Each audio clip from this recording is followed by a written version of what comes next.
Arya Kiban adalah salah satu tokoh yang sering disebut-sebut dalam beberapa naskah Babat asal Cirebon dan Indramayu. Tokoh ini merupakan senopati atau panglima perang yang pilih tanding. Salah satu tokoh yang pernah merasakan ketangguhan Arya Kiban dalam berperang adalah Arya Kuningan. Adipati Kuningan tersebut beserta pasukannya diporak-porandakan oleh Arya Kiban dalam suatu pertempuran antara pasukan Cirebon melawan pasukan kerajaan Pajajaran di Palimanan. Menurut carita Purwaka Carubanagari, Arya Kiban adalah senopati dari Galuh, ketika kerajaan tersebut diperintah oleh Prabu Jayaningrat. Sementara itu, menurut naskah Wangsakerta, bahwa Prabu Jayaningrat memerintah Galuh dari tahun 1423 hingga 1450 Saka, bertepatan dengan tahun 1501 hingga 1528 Masehi.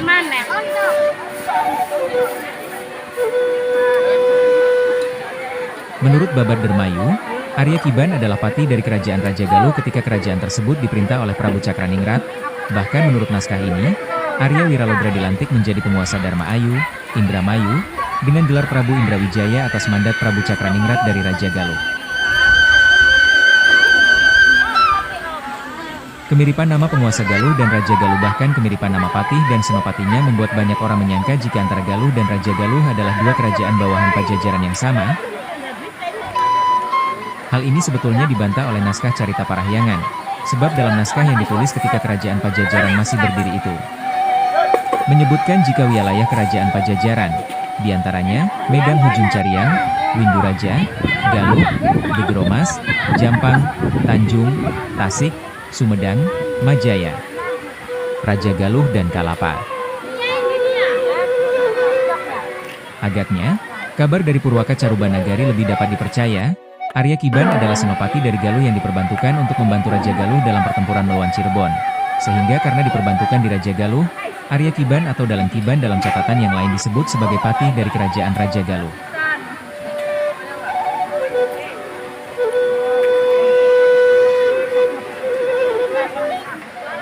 Selain disebutkan dalam carita Purwaka Carubanagari, tokoh Arya Kiban juga disebutkan dalam naskah Mertasinga. Dalam naskah ini disebutkan bahwa Arya Kiban, yang tertulis dengan sebutan Dalang Kiban memang seorang senopati atau panglima perang yang awalnya diperbantukan untuk membantu Arya Gumiringsing dalam menghadapi Cirebon.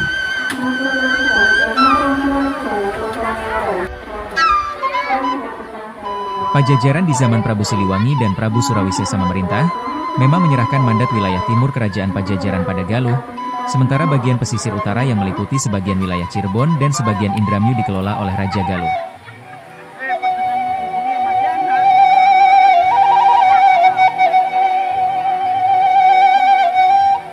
Untuk melakukan pengontrolan wilayah Indramayu dan sebagian wilayah di Cirebon, Raja Galuh membangun pusat pemerintahan atau sejenis wakil Raja Galuh untuk mengontrol wilayah Cirebon dan Indramayu di Palimanan.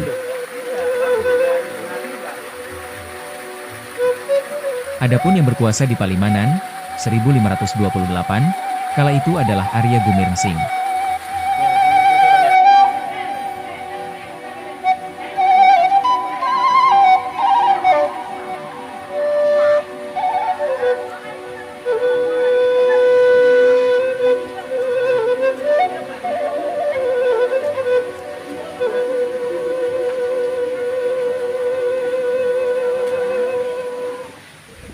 Ketika Cirebon berperang dengan Pajajaran, 1526-1530, mula-mula yang dihadapi adalah Palimanan di bawah pimpinan Arya Gumiringsing.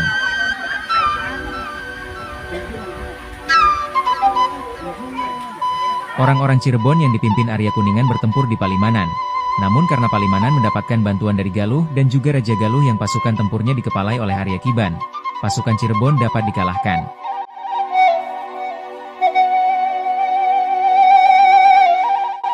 Menurut naskah Mertasiga, selepas kekalahan Cirebon di Palimanan, Arya Kiban memutuskan untuk menyerang Cirebon secara total. Waktu itu pasukan Pajajaran terdiri dari banyak tentara yang didatangkan dari kerajaan bawahan Pajajaran seperti Gempol, Igel, Raja Polah, Cianom dan Talaga. Serangan pasukan Pajajaran yang dipimpin Arya Kiban mula-mula menyerang Gunung Jati, pusat pemerintah Kesultanan Cirebon kedua setelah keraton. Namun ketika menyerbu Gunung Jati, tempat tersebut telah ditinggalkan oleh orang-orang Cirebon. sehingga mereka memutuskan menyerang ibu kota Kesultanan Cirebon. Di lain pihak, Sunan Gunung Jati sudah menyiapkan bala tentaranya di ibu kota kerajaan. Pasukan Cirebon kala itu dikomando oleh beberapa orang panglima perang, yaitu Patih Lembu Sasrah, Arya Pandelegan, Gedeng Kiring, Tuan Bhumi, Patih Keling dan Arya Tandamuhi. Setelah kedua pasukan saling berhadapan, pertempuran sengit tidak dapat terelakkan. Mulanya kedua belah pihak sama-sama kuat. Akan tetapi berkat kecakapan para panglima perang Cirebon yang mampu mengubah-ubah formasi perang, pasukan Pajajaran di bawah kendali Raja Galuh dan Galuh itu dapat dikalahkan oleh Cirebon. Bahkan beberapa panglima perang dari Pajajaran sebagiannya tewas terbunuh sementara sisanya dapat ditangkap. Sementara itu, mengenai Arya Kiban, naskah Mertasinga menyebutnya hilang tak berbekas, moksa, selepas kalah dalam pertempuran. Arya Kiban bahkan digambarkan berubah menjadi siluman yang di kemudian hari sering mengganggu orang Cirebon ketika menyebarkan ajaran Islam. Hal tersebut tentunya merupakan bahasa kiasan saja. Ada kemungkinan dalam peristiwa itu Arya Kiban dapat melarikan diri dan selepas takluknya Raja Galuh dan beberapa kerajaan bawahan Pajajaran lainnya seperti Talaga dan Gempol di tangan Cirebon, Arya Kiban terus melakukan perlawanan secara gerilya. Sehingga dalam naskah Mertasinga Arya Kiban dan pengikutnya digambarkan berubah menjadi siluman yang mengganggu orang Cirebon. Istilah siluman yang sering mengganggu orang-orang Cirebon ini memang menurut pandangan kami identik dengan pasukan gerilya yang pada umumnya menyerang kepentingan musuh di malam hari kemudian ketika siang masuk ke hutan untuk menghindari kejaran lawan.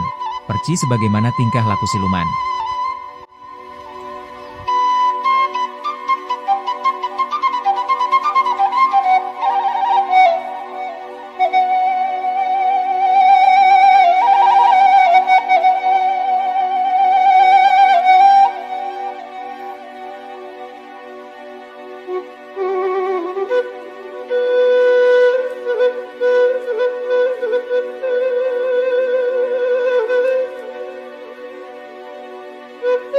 Thank you.